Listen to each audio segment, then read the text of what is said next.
وہ اب اس کو مذہبی رنگ دے رہے ہیں اور وہ یہ کہہ رہے ہیں کہ یہ تو ایک عیسائیوں کی ایسی جنگ ہے جس نے یہودیت کی مدد کرنی ہے تاکہ وہاں پہ کرائسٹ کا جو ریٹرن ہے ریسرکشن ہے وہ ہو سکے. یعنی عجیب و غریب قسم کا ایک منطق وہ صاحب لے آئے ہیں اور جس کی وجہ سے اور بھی زیادہ خطرہ پیدا ہو گیا ہے کہ یہ تو اب صرف امریکہ کے لیے ہی مشکلات نہیں کھڑی کریں گے, پوری دنیا کے لیے کھڑی کر دیں گے اور عجیب و غریب قسم کی جنگیں لڑانی شروع کر دیں گے.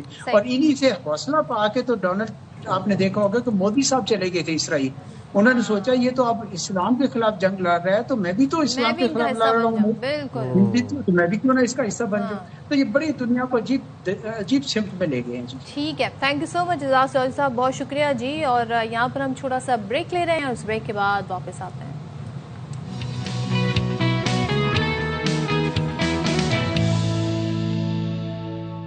السلام علیکم, ویلکم بیک ٹو شام رمضان. جناب امید کرتے ہیں آپ کا آج کا روزہ بہت اچھے سے جا رہا ہوگا. بس کچھ ہی دیر رہ گئی, اس کے بعد پھر اپنا روزہ افطار کر پائیں گے. روزے ختم ہو رہے ہیں, عید آنے والی ہے. انفلیشن کی ایک ویو ہے جو کہ پورے ملک میں یکساں ہر بندے کے لیے ایک جیسی آئی ہے. اور اس کے بعد ہم دیکھ رہے ہیں کہ جب سے پیٹرولیم کی قیمتوں میں اضافہ ہوا نا, ہم دیکھ سکتے ہیں کہ سڑکوں پر بہت کم گاڑیاں بائکس ہمیں نظر آ رہی ہیں. خاص طور پر کراچی میں ان دنوں میں, آخر کے دنوں میں, عید سے پہلے اتنا رش ہوتا تھا, بازاروں میں رش ہوتا تھا. لیکن اب تو دیکھتے ہیں کہ ٹریفک بھی کم ہے اور اوپر سے حکومت ابھی ای چلان سسٹم بھی, اور حکومت ابھی یہ والا غور بھی کری کوٹا سسٹم کے اوپر بھی کہ گاڑیاں آلٹرنیٹ چلیں نمبر پلیٹس کے حساب سے, یا پھر جو ہے وہ کوٹا مختص کیا جائے. بٹ ایسے میں کراچی کی سڑکوں پر بے لگام دندناتی پھرتی ہیوی ٹریفک شہریوں کے لیے وبال جان بنی ہوئی ہے. یہ ہیوی ٹریفک سے کراچی کے شہریوں کی جان کب چھوٹے گی؟ یہ ظاہر پورٹ سٹی ہے تو اس کی ایک ریزن یہ بھی ہے. لیکن کراچی میں آج کی اگر ہم بات کر لیں, جو سائم آپ جس طرف بات لے جانا چاہ رہے ہیں, کہ اس سب کے باوجود ہم دیکھ رہے ہیں حادثات جو ہیں, ٹریفک حادثات وہ نہیں رک رہے ہیں. 1 گھنٹے کے دوران 3 ٹریفک حادثات میں خاتون سمیت 3 افراد جاں بحق اور 3 زخمی ہوئے. کورنگی کی سنگر چورنگی کے قریب سڑک عبور کرتی ماں بیٹی کو تیز رفتار ٹینکر نے کچل دیا. ماں جاں بحق, بیٹی زخمی ہو گئی. اس کے بعد وہاں پر مشتعل افراد نے اس ٹینکر کو آگ لگا دی. شارع فیصل پر عوامی مرکز کے قریب نامعلوم گاڑی کی ٹکر سے ایک شخص جاں بحق ہوا, 2 افراد زخمی ہوئے. اسی طرح بلدیہ 4 میں 75 سال کے بزرگ شہری بھی نامعلوم گاڑی کی ٹکر سے جان سے ہاتھ دھو بیٹھے. تو کراچی کی جو یہ اس وقت صورتحال ہے, حادثات نہیں تھم رہے. رواں سال کے جو ابتدائی 70 روز ہیں, اگر ہم اس کے سٹیٹس بتا دیں, چلیں صرف رمضان کے لیے پورے 70 روز کے سٹیٹس بتا دیں, 206 افراد جاں بحق ہوئے, 147 مرد, 29 خواتین, 30 بچے شامل ہیں. اور یہ جو ہیوی ٹریفک ہے یہ جان لیوا ثابت ہو رہی ہے, باوجود اس کے کہ اب تو ای چلان سسٹم ہے, باقاعدہ طور پہ فٹنس, مینٹیننس, ڈرائیوروں کی تربیت, ساری چیزیں جو ہے وہ ان پلیس ہیں. کیا بات ہے. تو پھر بات کر لیتے ہیں اسی حوالے سے. ہمارے ساتھ موجود ہیں ترجمان سندھ حکومت نادر گبول صاحب. بہت شکریہ صاحب, آپ نے پروگرام کے لیے وقت نکالا. کراچی کی سڑکوں پر بے لگام ہیوی ٹریفک شہریوں کے لیے وبال جان بنی ہوئی ہے. حادثات تھمنے کا نام نہیں لے رہے, ایون دو کہ ہم دیکھ رہے ہیں کہ ٹریفک اس طرح سے ہے بھی نہیں, باہر گاڑیاں نہیں نکلنی جب سے پیٹرولیم مصنوعات کی قیمتوں میں اضافہ ہوا ہے. کیوں یہ ٹریفک حادثات کم نہیں ہو رہے, کیوں ہیوی ٹریفک کو لگام نہیں ڈالی جا رہی؟ ڈی آئی جی صاحب بھی تبدیل ہوئے, پھر واپس بھی آئے, اس کے باوجود بھی کوئی فرق نہیں پڑا.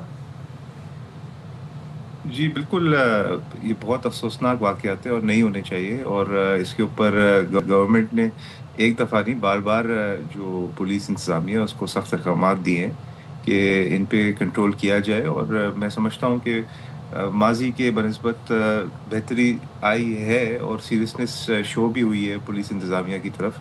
پر انفارچونیٹلی یہ کچھ واقعات جو آپ نے سائٹ کیے ہیں بالکل یہ ہوئے ہیں. بٹ اس کی میں مثال اسی طرح دے سکتا ہوں کہ دنیا کے جو ترقی یافتہ ممالک ہیں جیسے امریکہ یا یورپ, وہاں پہ بھی سخت سے سخت قوانین بھی ہیں, چیک اینڈ بیلنسز بھی ہیں, بٹ ایکسیڈنٹس ہوتے ہیں. اٹس ویری انفارچونیٹ, نہیں ہونے چاہیے, ایک بھی نہیں ہونا چاہیے, بٹ انفارچونیٹلی ہوتے ہیں. اس پہ مزید پرابلی کریک ڈاؤن کرنا پڑے گا اور مزید جو چیک پوائنٹس ہیں اور پکٹس ہیں وہ لگانے پڑیں گے پولیس والوں کو. اینڈ جو ہماری لیکن کیا یہ پھر حادثات ہوتے رہنے دینے چاہیے, کیونکہ ڈیولپ کنٹریز میں بھی ایسا ہوتا ہے؟ کیا ہم یہ دیکھیں نادر کہ ہیوی ٹریفک جو ہے اس کے تو اوقات کار بھی تبدیل ہو گئے, اور ڈرائیور کی فٹنس, گاڑی کی فٹنس, ڈرائیور کی تربیت, تمام تر چیزیں جی ایک ایک چیز چیک کی جائے گی, اس کے بعد الاؤ کیا جائے گا, سڑک پر آئیں گے, اسپیڈ لمٹ پھر مقرر کی گئی. اس سب کے باوجود جب یہ حادثات ہو رہے ہیں تو کیا ہم یہ سمجھیں کہ یہ صرف مطلب یہ صرف پیپر پہ ہیں, چیک اینڈ بیلنس جو ہے وہ ایکچوئل میں ہو نہیں رہا ہے, ان پلیس نہیں ہے پورا سسٹم پوری طرح سے, تبھی ہمیں رزلٹ نہیں مل رہا ہے.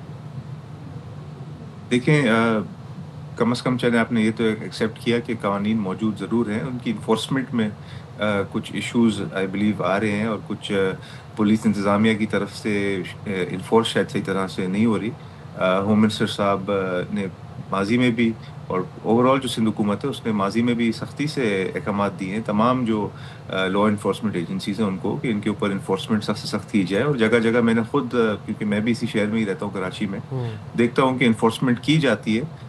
یہ جو کچھ افسوسناک واقعات ہیں انفارچونیٹلی کسی نہ کسی وجہ سے یہ روکے نہیں گئے, اور اس کے اوپر انکوائری کی جا رہی ہے. اور مگر دیکھیں میں اس چیز کی یقین دہانی کراتا ہوں کہ جہاں پہ بھی اس طرح کوئی افسوسناک واقعہ پیش آتا ہے تو اس کے ڈرائیور کو, جو قصوروار ڈرائیور ہوتا ہے یا جس کے اوپر الزام ہوتا ہے, اس کو اریسٹ کیا جاتا ہے اور قانونی کارروائی سخت سے سخت کی جاتی ہے. کسی بھی جان کا جو ضائع ہے اس کو اس طرح اگنور نہیں کیا جاتا حکومت کی یا حکومت کے کسی بھی ادارے کی طرف سے, اور کوشش یہ کی جاتی ہے کہ انصاف دلایا جائے اور مزید اس طرح کے واقعات نہیں ہو. انفارچونیٹلی میں نے یہ دیکھا ہے ضرور کہ جو افطار کے اوقات ہوتے ہیں, اسپیشلی اس چیز کی میں خود گواہی دیتا ہوں کہ بہت دفعہ میں نے دیکھا ہے کہ جو افطار کے اوقات ہے اس میں ہمارے جو صرف پیسنجر کار ڈرائیورز نہیں, موٹر سائیکل والے, ٹرک والے, وہ بہت زیادہ جلدی میں بھی ہوتے ہیں, اور اسی ٹائم پہ انفارچونیٹلی جو پولیس کے جو چیک پوائنٹس ہوتے ہیں وہاں پہ جو ہمارے اہلکار ہوتے ہیں. دیکھیں وہ آپ مجھے ایک بات بتائیں کہ پھر کیا رمضان کے لیے ٹریفک پلان بنایا گیا تھا اس دفعہ رمضان سے پہلے اس کو؟ نہیں, میں آپ شاید میری بات سمجھے نہیں. ٹریفک اس ٹائم پہ اکثر ہوتی نہیں ہے. مطلب میں آپ سے یہ کہنا چاہ رہا ہوں کہ جیسے فار ایگزامپل اگر 6:40 پہ افطار کا ٹائم ہوتا ہے تو ہمارے ماشاءاللہ جو کراچی کے جو دوست ہیں, ہمارے بھائی ہیں جو سارے رہنے والے, وہ این 6:35 کا انتظار کرتے ہیں گھر پہنچنے کے لیے. اور میں نے اکثر دیکھا ہے کہ سگنل بھی توڑتے ہوئے بھگاتے ہوئے جاتے ہیں گاڑیاں. آپ مطلب تھوڑا 6 بجے پہنچ جائیں, وہ ایسے تو نہیں کرتے ہوں گے نادر, وہ جب ان کا آف ٹائم ہوتا ہوگا تبھی وہ گھروں سے نکلتے ہوں گے, ورنہ تو پورا سال ہم دیکھتے ہیں 2 بجے بھی رش ہوتا ہے اسکول کی چھٹی کے ٹائم پہ, 5 بجے دفتر کی چھٹی کے ٹائم بھی رش ہوتا ہے. جاننا میں آپ سے یہ چاہ رہا ہوں کہ پیر محمد شاہ صاحب, ہمیں خبر آئی کہ وہ چینج ہو گئے ہیں, نیو DIG ٹریفک آ گئے تھے, اس کے بعد اب وہ جو نیو والے تھے وہ چلے گئے ہیں, شاہ صاحب پھر واپس آ گئے ہیں. ان کے آنے کے بعد بھی کوئی تبدیلی نہیں ہوئی, اور وہ گئے کیوں تھے؟ مطلب کچھ ذرا سمجھائیں گے ابھی چل کیا رہا ہے؟ دیکھیں گئے تو ظاہر سی بات ہے, اس کی ان کے اوپر ایک انکوائری انیشیٹ کی گئی تھی, اور کچھ الزامات تھے ان کے اوپر, اور یہ تمام جو دستاویز ہیں یہ تو سوشل میڈیا میں, بلکہ آپ چینلز نے بھی دکھائے تھے کہ IG صاحب نے ان کے اوپر ایک انکوائری لانچ کی تھی, اور آئی بلیو وہ انکوائری ہو گئی, اور انکوائری میں کوئی ان کے خلاف کوئی ثبوت شاید نہیں ملا, تو اسی وجہ سے وہ ری انسٹیٹ کیے گئے. اور ری انسٹیٹ کرنے کا بھی وجہ یہ تھا کہ جو ٹریک سسٹم, جس کو ٹیکنیکلی ٹریک سسٹم بولتے ہیں اور عام الفاظ میں چالان سسٹم بولتے ہیں, انہوں نے اس کو متعارف کرایا, جس کی وجہ سے ہم نے دیکھا کہ بہت بہتری آئی ہے ٹریفک کے فلو میں, اور جو پینلٹی سسٹم ہے اور ٹکٹنگ سسٹم ہے اس کے اندر. تو بالکل ان کے اوپر مزید آئی بلیو ایک ذمہ داری بنتی ہے کہ اگر ان کو دوبارہ سے گورنمنٹ نے ری انسٹیٹ کیا ہے اور ایک اہم ذمہ داری دوبارہ سے دی ہے, تو I am sure he is very serious about it. اور میں نے خود دیکھا ہے کافی ان کی جو پولیس کے آفیشیل جو سوشل میڈیا ہینڈلز ہیں وہ گئے, انہوں نے جگہ جگہ علاقوں کا دورہ کیا ہے, وزٹ کیا ہے, اور ٹریفک کے انتظامات دیکھے ہیں یہ رمضانوں میں اور سحری کے اوقات میں. بٹ اگین انفارچونیٹلی یہ واقعات ہو رہے ہیں, اس کے اوپر گورنمنٹ بالکل دوبارہ سے نوٹس لے گی اور میک شور کرے گی کہ جو ہمارے لا انفورسمنٹ ایجنسیز ہیں ان کو سخت سے سخت ہدایات دے, انسانی جانوں کا ضائع ہو رہا ہے اس کو انشور کیا جائے کہ وہ مزید نہ بڑھے. ٹھیک ہے, تھینک یو سو مچ. نادر قبول ہمارے ساتھ ترجمان سندھ حکومت. دیکھیں جناب, سسٹم جب خود سے کام دے گا نا تو پھر کسی میڈیا سے خبر پتہ چلنے کی ضرورت نہیں پڑے گی. افسران اگر یہ رپورٹ تیار کر کے دیں کہ جی کس علاقے میں کتنے حادثات ہوئے, حادثات کی وجہ کیا تھی, کس گاڑی نے کس کو ٹکر کری اور کیا حادثات کی وجہ بنی, تو خود بخود سسٹم جو ہے نا وہ ہیل ہوتا جائے گا, اپنی کریکشن کرتا جائے گا. مجھے تقریباً 1.25 سال ہو گیا ہونے والا ہے باخبر سے میرا کرتے ہوئے. اس پورے ٹائم ڈیوریشن میں ایک دفعہ نہیں 50 دفعہ DIG ٹریفک ہمارے پروگرام میں آ کے یہ بات کہہ چکی ہیں کہ بس ڈاگ ٹیسٹ شروع ہونے لگے ہیں, بس ڈیش کیم اب آپ کو ہر ہیوی ٹریفک میں نظر آئے گا, آپ کو فٹنس سرٹیفکیٹ ملے گا, آپ کو ڈرائیور کے ٹیسٹ, یہ وہ سیفٹی گرلز. مجھے تو آج تک کسی 18 ویلر کے اوپر سیفٹی گرل بھی نظر نہیں آئی, تو ڈیش کیم تو بہت دور کی بات ہے, ٹریکرز بہت دور کی بات ہے. ٹائم لائن بھی دی گئی تھی کہ اتنے عرصے میں کرا لیں, نہیں تو جرمانے ہوں گے. چلیں جی ویسے آگے بڑھتے ہیں, نہیں تو یہ بات ہماری ختم نہیں ہو پائے گی. چیئرمین پیپلز پارٹی بلاول بھٹو کے زیر صدارت پارلیمانی پارٹی کے اجلاس کے بعد صدر آصف علی زرداری کی شرکت, اور صدر آصف علی زرداری نے وزیر اعلیٰ سندھ اور ان کی کابینہ پر اعتماد کا اظہار کیا.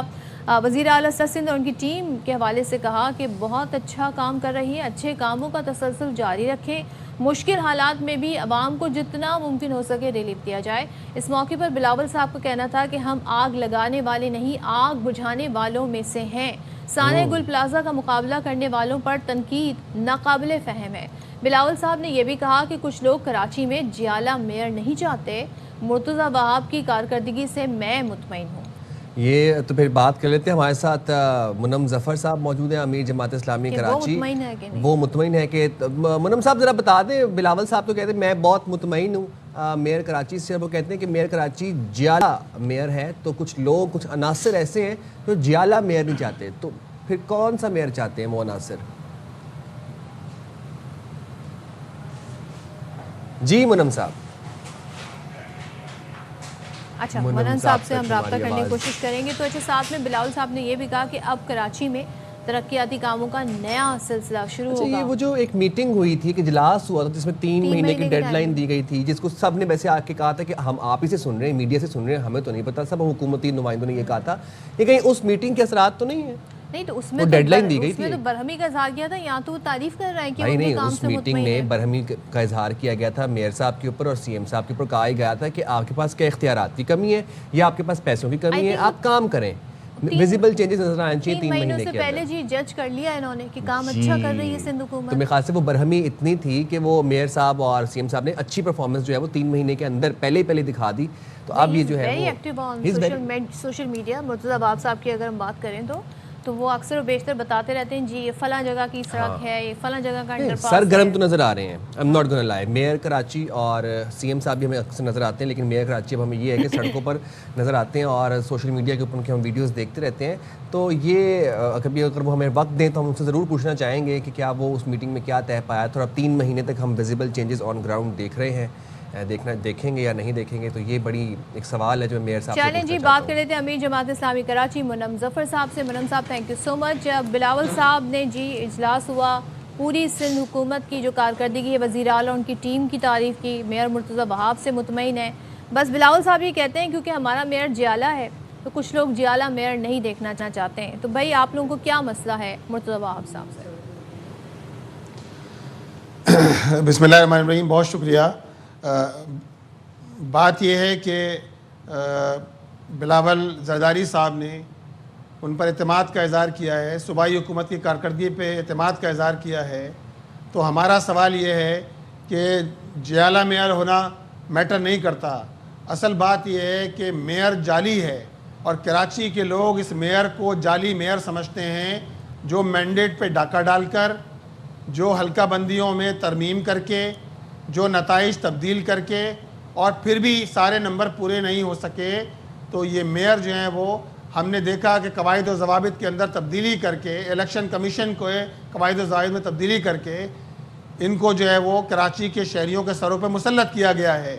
اور اگر کامیابی اسی چیز کا نام ہے کہ شہر کراچی میں پچھلے 18 سال سے پانی کا ایک بوند قطرہ اضافہ نہیں ہوا ہے. کراچی کے سسٹم میں K4 منصوبہ پچھلے 21 سال سے بننے کا نام نہیں لے رہا.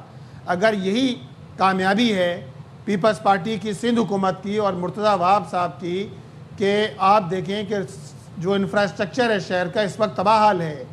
ایک صرف میں مثال آپ کو دوں, کریم آباد انڈر پاس کی, کہ جو پچھلے 3 سال سے بن رہا ہے, 400 کروڑ روپے اس پہ لگا دیے گئے ہیں, لیکن 2 پتلی گلیاں بنائی گئی ہیں, وہ بھی ابھی مکمل نہیں ہیں, جو انٹرنیشنل اسٹینڈرڈ کو بھی جی بالکل. ہم نے اپنے یہاں سے وقت بھیجا تھا, اپوزیشن لیڈر گئے تھے, ہم نے باقاعدہ اس کا انٹرنیشنل اسٹینڈرڈ جو ہے وہ کہتا ہے کہ کم از کم 27 فٹ ہونا چاہیے, لیکن یہ 18 فٹ کی ایک سڑک ہے جس پہ کس طرح اگر کوئی گاڑی خراب ہو جائے گی تو دوسری گاڑی کیسے نکلے گی. اور سوال یہ ہے کہ اس کی ضرورت کیا تھی. اگر ٹریفک مینجمنٹ کر لی جاتی تو انڈر پاس کی ضرورت ہی نہیں تھی, کہ جس پہ 400 کروڑ روپے لگا دیے گئے ہیں. تو اس طرح اگر یہی کامیابی ہے, یہی کارکردگی ہے, تو آپ مجھے بتائیے کہ ایک جانب آپ نہ شہریوں کو پانی دے رہے ہیں, شہری اسٹریٹ کرمنلز کا نشانہ بن رہے ہیں, شہری روزانہ حادثات کا شکار ہو رہے ہیں, اور جس کے نتیجے کے اندر جو ہے اپنی جان سے ہاتھ دھو بیٹھتے ہیں. تو یہ کارکردگی ہے پیپلز پارٹی کی. بھئی آپ کی بات کے جواب میں جو مرتضی عباس صاحب کی بات ہے میں وہ سامنے رکھ دیتی ہوں, کیونکہ وہ یہاں پہ نہیں ہے اپنی بات کو ڈیفینڈ کرنے کے لیے. وہ یہ کہہ رہے ہیں جناب یہ تو کے ڈی اے نے بنائی ہے نا, یہ جس کریم آباد انڈر پاس کی آپ بات کر رہے ہیں, تو ان کے انجینئرز اور انہوں نے یہ ساری پلاننگ. ارے بھائی کس کو دھوکہ دے رہے ہیں مرتضی عباس صاحب, کس کو دھوکہ دے رہے ہیں؟ وہ یہ بتائیں کے ڈی اے کس کے ماتحت آتا ہے؟ کے ڈی اے صوبائی حکومت کے ماتحت ہے. یہ بتائیں کہ وہ ہر تھوڑے دنوں بعد جا کے اس کی افتتاح کی تاریخ کیوں دیتے ہیں؟ 5 مرتبہ افتتاح کی تاریخ دے چکے ہیں. وہ منصوبہ جو 1 ارب 35 کروڑ کا تھا آج 4 ارب کو پہنچ گیا. آپ 5 مرتبہ تاریخیں دے چکے ہیں, تو آپ کیوں جا کے کھڑے ہوتے ہیں؟ لیکن کے ڈی اے کس کے پاس ہے؟ کے ڈی اے پہ پیپلز پارٹی کا قبضہ ہے. آپ سب چھوڑیے, ہب کینال بنائی گئی تھی کہ کراچی کے لوگوں کو 100 ملین گیلن پانی ملے گا. آپ بتائیے ہب کینال, نئی ہب کینال تو بند ہے. اورنگی ٹاؤن کے لوگوں کو پانی نہیں مل رہا, سائٹ ایریا کے لوگوں کو پانی نہیں مل رہا, اسی طرح کیماڑی کے لوگوں کو, بلدیہ ٹاؤن کے لوگوں کو پانی نہیں مل رہا, ڈسٹرکٹ سینٹرل کے لوگوں کو پانی نہیں مل رہا. تو کیا فائدہ ہوا؟ 12 ارب 80 کروڑ روپے آپ نے ڈبو دیے. اچھا چلیں, یہ ہے کارکردگی منم صاحب پیپلز پارٹی کی. ٹھیک ہے, آپ بالکل ناخوش ہیں پیپلز پارٹی کارکردگی سے. اب ذرا آ جاتے ہیں جماعت اسلامی کے 9 ٹاؤنز پہ, وہ بھی کراچی کا حصہ ہیں. آپ مطمئن ہیں ان 9 ٹاؤنز میں جو کارکردگی, جو کام, جو سب کچھ ہو رہا ہے, آپ اپنی پرفارمنس سے وہاں پر راضی ہیں, مطمئن ہیں؟ جی بالکل الحمدللہ ہم اس سے مطمئن ہیں. نہ صرف مطمئن ہیں بلکہ الحمدللہ اس کو بہتر سے بہتر بنانے کے لیے کوشش کر رہے ہیں. اچھا. اور یہ 2026 کا سال انشاءاللہ تعالی ڈیولپمنٹ کے لیے مطلب ایسے کیا کام ہے جن سے آپ بہت مطمئن ہیں, اور جو آپ کہتے ہیں کہ مطلب یہ مطلب ٹریڈ مارک ایک مائل سٹون کام ہے جو ہم نے اپنے 9 ٹاؤنز میں کیے؟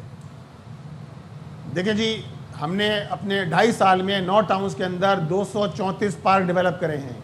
ہم نے 45 جو ہے کھیلوں کے میدان ڈیولپ کرے ہیں. ہم نے سرکاری اسکولوں کو جہاں کوئی جانا پسند نہیں کرتا تھا, الحمدللہ وہاں کی بچوں کی اٹینڈنس کے اندر, داخلوں کے اندر اضافہ ہوا ہے, ان کو ماڈل بنایا ہے. ہم نے اسٹیٹ آف دا آرٹ, ہم نے اسی طرح ہیلتھ کیئر سینٹرز بنائے ہیں. Primary health care centre Gulberg کے اندر ہم نے بنایا. اسی طرح ہم نے ماڈل پارک کے تحفے دیے, ہم نے اوپن ایئر جم کے تحفے دیے. اسی طرح آپ دیکھیں حیدری مارکیٹ کو ماڈل مارکیٹ بنا کر پیش کیا گیا. اور میں خود کل حیدری مارکیٹ گیا تھا, وہاں کی تاجر برادری, وہاں کی ایسوسیشن اتنا مطلب وہ.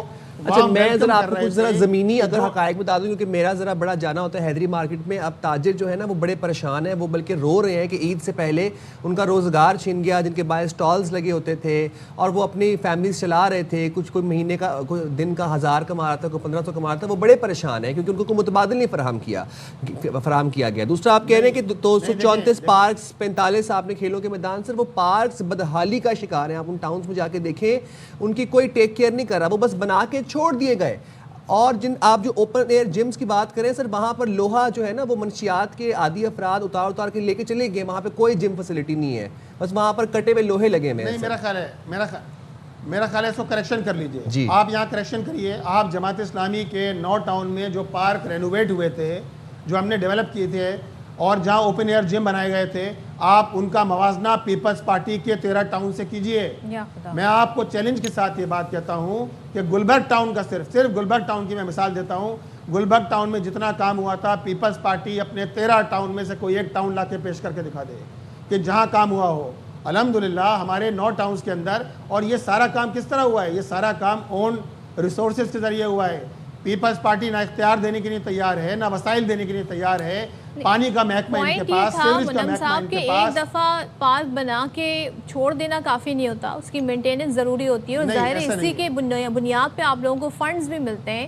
سارا پورا ایک سسٹم ہے جو اس کے تحت چلتا ہے. تو یہاں پر ہم اگر آپ کے علاقوں کی بات کریں تو ہم یہ دیکھتے ہیں کہ سڑکوں کے کیا حالات ہیں, گٹر کے ڈھکن نہیں ہیں, بیسک بنیادی فیسلٹیز کی یہاں پر ہم بات کر رہے ہیں, اسٹریٹ لائٹس کی ہم بات کر رہے ہیں. تو آئیڈیل سچویشن تو وہاں بھی ہمیں نظر نہیں آ رہی ہے.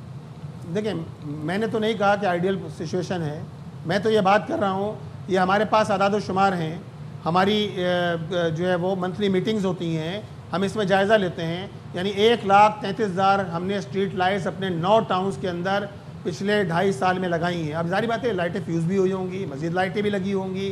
اسی طرح کھیلوں کے میدانوں کو ڈیولپ کیا ہے، یہ کرنے کا کام ہے. اس کے لیے ہم نے کمیونٹی کو آن بورڈ لیا تاکہ ان کھیلوں کے میدانوں کو، ان پارکوں کو بحال رکھا جا سکے. اس کے لیے ہم نے کمیونٹی کو آن بورڈ لیا ہے.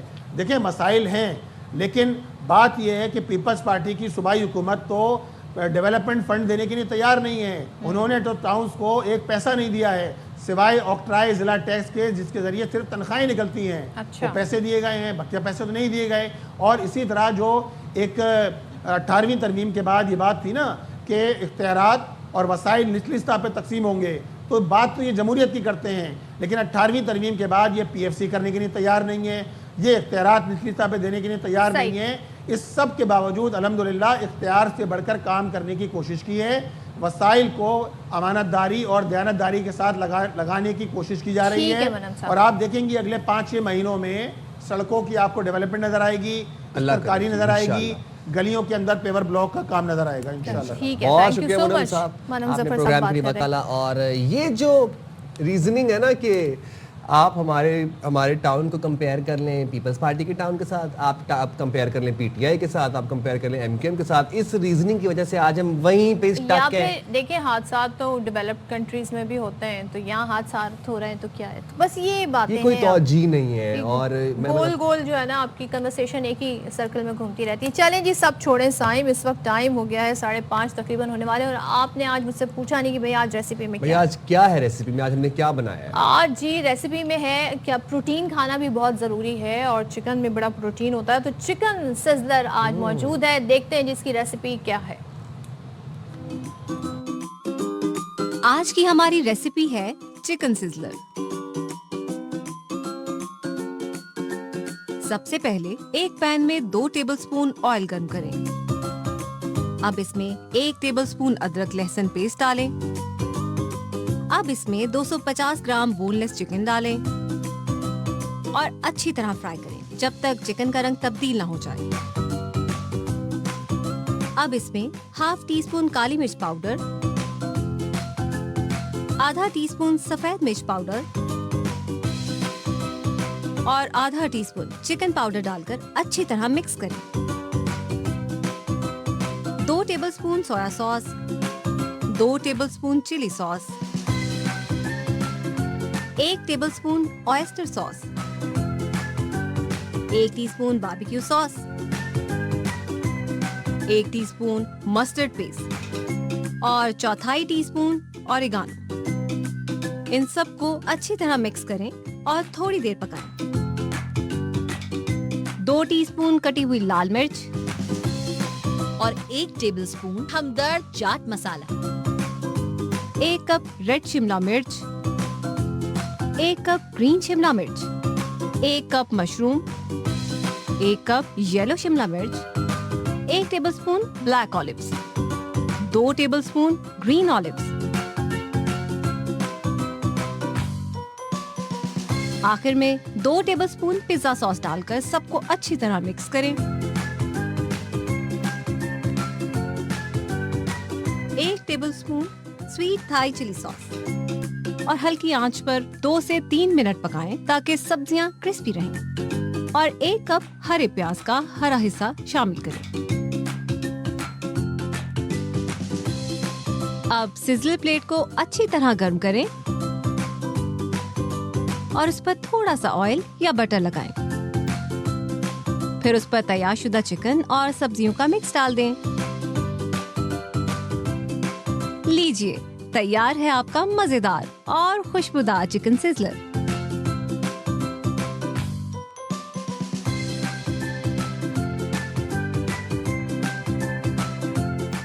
بہت مزیدار چکن سزلر، چٹپٹا سزلنگ میں لے کے آتا ہوں. ہم جا رہے ہیں بریک پہ، حاضر ہوں گے بریک کے بعد. Stay there with us. جلدی جائیں.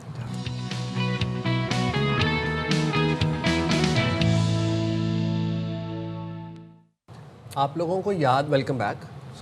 آپ لوگوں کو یاد ہوگا کہ ہم نے آپ کو تقریباً رمضان شروع ہونے سے پہلے خبر دی تھی کہ یہ ولیکا اسپتال میں استعمال شدہ سرنجز جو ہیں وہ لگ رہی ہیں، اور اس کے باعث کتنے 100 کی تعداد میں لوگوں کو HIV ہو گیا. HIV ہو گیا. HIV کیوریبل نہیں ہے، اتنی مہلک بیماری ہے. ایڈز کی بات ہو رہی ہے. اچھا، اور افسوس کی بات ہے کہ ان لوگوں کو جن کو HIV ہوا ان کو پتہ بھی نہیں تھا. وہ تو بعد میں اسپتال کے عملے نے پتہ لگوایا کہ وہ سرنج کس کس کو لگی، ریکارڈز دیکھے تو بلایا اور ٹیسٹ کی کہ آپ کو HIV ہے. تو یہ تو ہو رہا ہے کراچی میں. یہ کراچی کے بڑے مسائل میں سے ایک مسئلہ ہے. اب سرکاری اسپتالوں کی اگر ہم بات کریں تو اس سے نکلنے والا جو ویسٹ ہے وہ اب بڑی بیماریوں کی وجہ بننے لگا ہے. کیسے؟ ذرائع بتاتے ہیں کہ اسپتالوں سے نکلنے والا 10% طبی فضلہ جو ہے رات کے اندھیرے میں شہر میں پھینکا جا رہا ہے، کہیں بھی ڈمپ کر دیا جاتا ہے.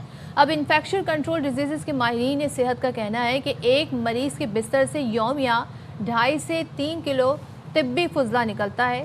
اس میں سے 1 کلو انفیکشن پھیلانے والا طبی فضلہ شامل ہوتا ہے، جس میں مریض کا ظاہر استعمال شدہ سرنج ہوتی ہے، ڈرپس ہوتی ہیں، کینولا ہوتا ہے، بلڈ بیگز ہوتے ہیں، یورین بیگز ہوتے ہیں. یہ بہت ساری ایسی چیزیں ہوتی ہیں جو اس فضلے میں شامل ہوتی ہیں. انور خان ہمارے ساتھ موجود ہیں، ان سے مزید تفصیلات جانتے ہیں. انور، یہ جو سارا فضلہ ہے جو کہ یومیہ 2.5 سے 3 کلو ایک مریض سے ایکسٹریکٹ ہوتا ہے، یہ فضلہ شہری علاقوں میں ڈمپ کیا جا رہا ہے؟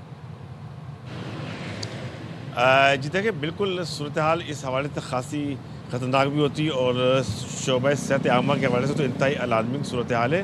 اور ظاہری بات ہے طبی فضلہ ہوتا ہے جو کہ کراچی کے نجی و سرکاری اسپتالوں کا ہوتا ہے. اگر اس کی تعداد کا تعین کیا جائے گا کہ جس کی حتمی تعداد کا تعین، عدد شمار یا اس کے حوالے سے کوئی ڈیٹا جو ہے متعلقہ اسپتالوں کی جانب سے جاری نہیں کیا جاتا ہے. اور یہ صورتحال انتہائی حد تک خطرناک ہے کہ شہر کے جو مختلف رہائشی مدافعاتی علاقے ہیں وہاں پہ جو ہے وہ آپ کو کراچی کے مختلف اسپتالوں میں استعمال ہونے والا طبی فضلہ بآسانی وہاں پہ نظر آئے گا. اس کے نتیجے کے اندر نہ صرف اس کو دوبارہ ریسائیکل بآسانی کیا جا سکتا ہے، بلکہ وہاں پہ جو وہ افراد جو کہ اس چیزوں کو کوڑا کرکٹ کو جمع کرتے ہیں، اگر وہ اس سے اٹھانے کے دوران انفیکٹ ہو جائیں تو وہ اس کے نتیجے کے اندر وہ دوسرے لوگوں کو بھی انفیکٹ کرنے کا سبب بن سکتے ہیں. اگر ہم بات کریں گے تو کراچی میں 2012 میں جو ہے وہ DPS پلانٹ سسٹم جو ہے متعارف کرائے گئے تھے، یعنی ڈیپ پیٹ اسٹرلائزیشن کا یہ عمل ہوتا ہے. 11,000 تقریباً 1,000 سے زائد ڈگری سینٹی گریڈ کے اوپر ان تمام چیزوں کو تلف کیا جاتا ہے. اور اگر یہ بات کریں جنا اسپتال ہو گیا، سول اسپتال ہو گیا، ساتھ ساتھ 6 ضلع اسپتالوں کے اندر کم و بیش یہ صورتحال ہے. البتہ سول اسپتال کراچی کے اندر یہ پورا کا پورا سسٹم موجود ہے، ایک فال سسٹم ہے کہ جہاں پر 1,000 ڈگری سینٹی گریڈ کے اوپر اس پورے کے پورے طبی فضلے کو تلف کر دیا جاتا ہے.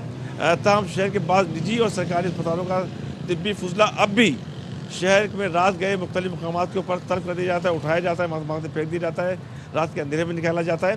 تو یہ وہ صورتحال ہوتی ہے جو کہ نقصان کا سبب بن سکتی ہے. البتہ شہر کے 2 سے 3 بڑے پرائیویٹ نجی اسپتال ہیں کہ جہاں پہ صورتحال کنٹرول کے اندر ہے، وہاں پہ تمام کے تمام اسٹینڈرڈ کو فالو کیا جاتا ہے. ٹھیک ہے انور، بہت شکریہ آپ ہمیں تفصیلات سے اپڈیٹ کر رہے تھے. لیکن میں یہاں پر یہ حیران ہوں اور میں یہ چاہ رہا ہوں کہ ایک میٹروپولیٹن شہر ہے اور وہاں پر طبی فضلے کے لیے کوئی ڈمپنگ سائٹس نہیں ہیں. کہاں پہ ہیں وہ ڈمپنگ سائٹس؟ باقاعدہ اس کا ایک پراپر سسٹم ہے جسے کہا جاتا ہے، جی ہاں، اس کو ڈیپ ہیٹ اسٹرلائزیشن پلانٹ کہا جاتا ہے. وہاں پر ان کو باقاعدہ ڈسکارڈ کیا جاتا ہے. لیکن اس کے باوجود ہم یہ دیکھ رہے ہیں کہ یہ فضلہ اس طرح پھینکا جا رہا ہے. تو یقیناً جو متعلقہ لوگ ہیں وہ اس چیز کو دیکھیں، غور کریں. سندھ گورنمنٹ بھی اس چیز پر نوٹس فوری طور پر ایک اور بات سنیں کہ جب ہم کہہ رہے ہیں کتوں کی بہتات ہوتی جا رہی ہے، کتے انہی کچرا کنڈیوں سے کھانا کھاتے ہیں، یہیں سے ان کو بیماریاں لگتی ہیں، یہیں سے وہ ریبٹ پتہ نہیں لیفٹ رائٹ بیماریاں لے کے پھر لوگوں کو کاٹتے ہیں اور پھر انسانی جان کے لیے خطرہ بنے ہوئے ہیں.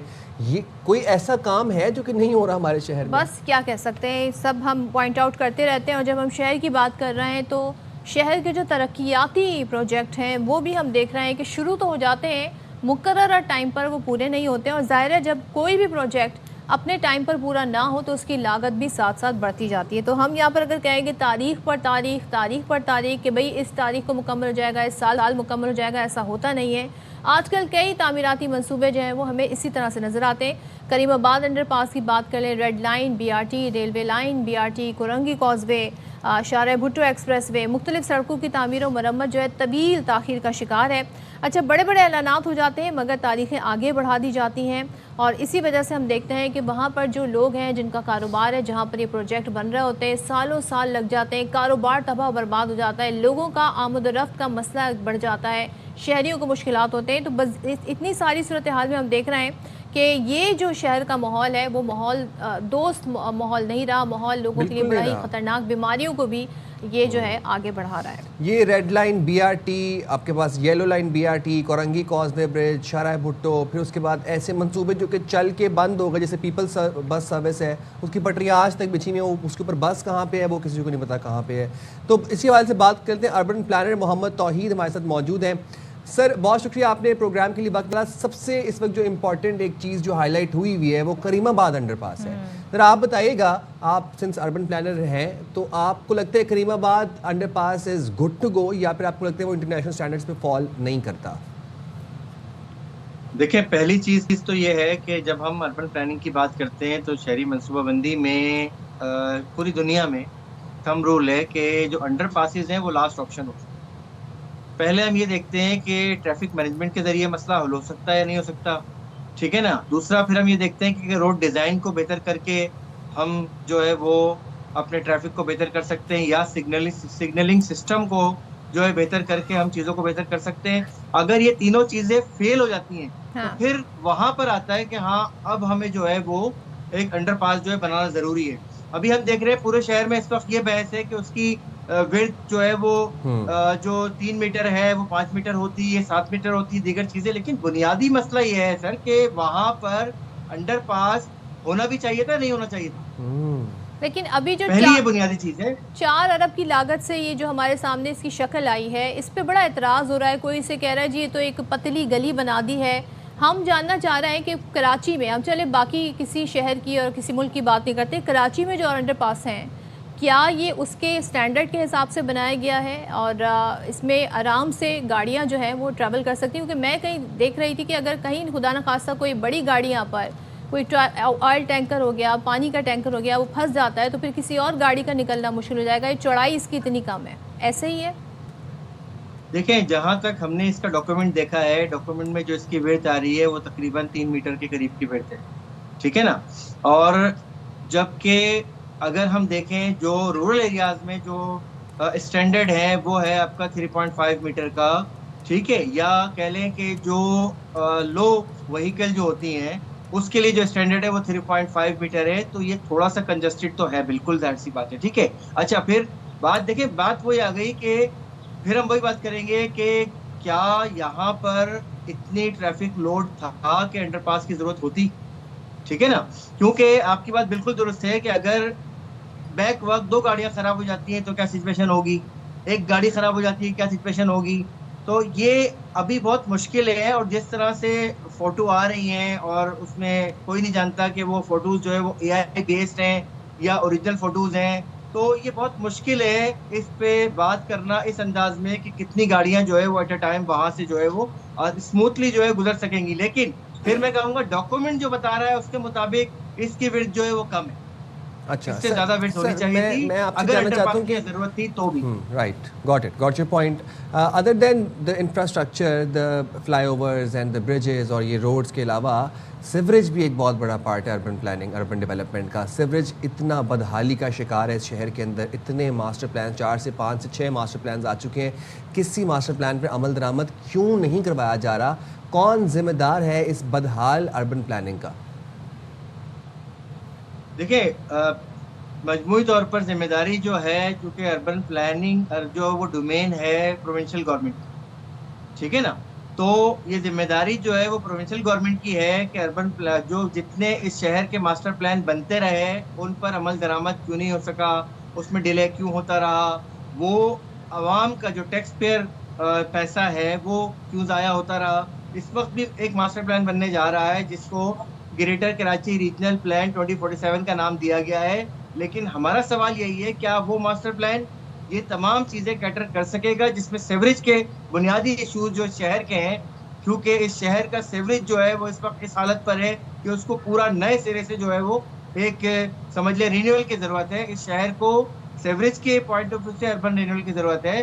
تو ہم نے پہلے بھی یہ سوال رکھا ہے کہ کیا وہ ماسٹر پلان اس سیوریج کے مسائل اور خاص طور پر جو ہم دیکھ رہے ہیں مختلف طرح کے ایکسیڈنٹ ہوتے ہیں کہ جی وہ گٹر کے ڈھکن نہ ہونے کی وجہ سے ایکسیڈنٹ ہو رہے ہیں, نالوں کے ساتھ جو ہے وہ سیفٹی وال نہ ہونے کی وجہ سے ایکسیڈنٹ ہو رہے ہیں, کیا وہ ماسٹر پلان جو ہے وہ اتنا ایکسٹینسو ہوگا, اتنی ڈیپتھ رکھے گا کہ ان چھوٹی چھوٹی چیزوں کو بھی کیٹر کر سکے گا یا نہیں کر سکے گا. کیونکہ پچھلے ماسٹر پلانز میں جہاں خامیاں تھیں اس کے ساتھ ساتھ اس کی امپلیمنٹیشن کا نہ ہونا بھی ایک بہت بڑا مسئلہ رہا. اور یہ شہر جو ہے پچھلی کئی دہائیوں سے جو ہے وہ ایک سمجھنے ڈی فیکٹو پیٹرن پہ جو ہے وہ چل رہا ہے جس کو ہم جگاڑ کہتے ہیں. ٹھیک ہے,